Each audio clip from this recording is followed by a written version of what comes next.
네, 이 중독 사망에 있어서 상해 사망과 재해 사망 보험금 청구의 경우 보험회사에서는 보험금 지급에 굉장히 인색합니다.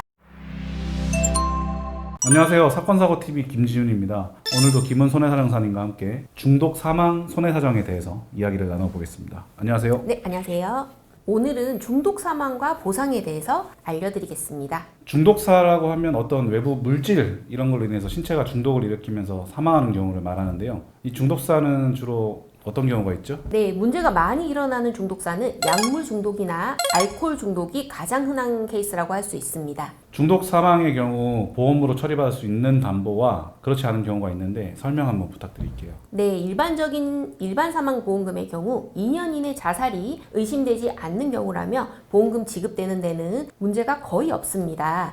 중독사의 경우에는 외래적 사고로 판단이 되기 때문에 질병사망보험금 지급은 불가능하고요. 보험회사와 분쟁이 많이 나타나는 경우는 손해보험에서의 상해사망보험금과 생명보험회사의 재해사망보험금입니다. 그럼 이 상해사망보험금과 재해사망보험금에 분쟁이 생기는 이유는 무엇인가요? 네, 가장 큰 이유는 자살 의심입니다. 스스로 생을 포기하기 위해 극단적인 선택을 했다는 주장인데요. 약물 중독의 경우 다량의 약물을 한꺼번에 복용 후 사망하는 경우가 많은데 이 경우가 가장 큰 쟁점이 됩니다. 그리고 두 번째는 고의사고입니다. 보험은 고의사고는 보장하고 있지 않은데요. 최근 마약 등의 약물을 복용하는 경우가 많이 늘어나면서 이러한 부분을 주장하는 케이스도 많이 증가하고 있습니다. 중독 사망으로 상해사망보험금과 재해사망보험금을 지급받기 위해서는 어떤 부분을 주장해야 하나요? 네, 가장 중요한 건 아무래도 외래적 사고로 인한 사망인데요. 중독 사망이 예측 불가능한 사유로 사망하였음을 주장을 하는 것이 가장 중요합니다.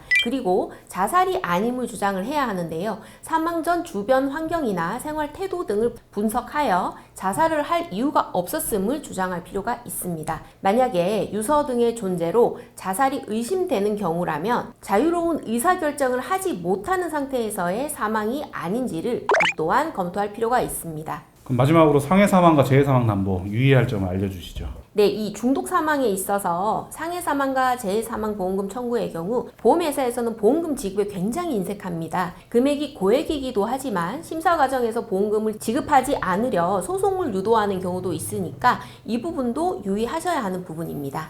네, 말씀 잘 들었습니다. 이번 시간에는 중독 사망 보험금 분쟁에 대해서 알아봤습니다. 혹시나 주변에 이런 유사한 사항이 있으시거나 보험회사와 분쟁이 있으신 경우라면 사건사고TV로 문의 주세요. 상담을 도와드리겠습니다. 오늘도 시청해 주셔서 감사합니다.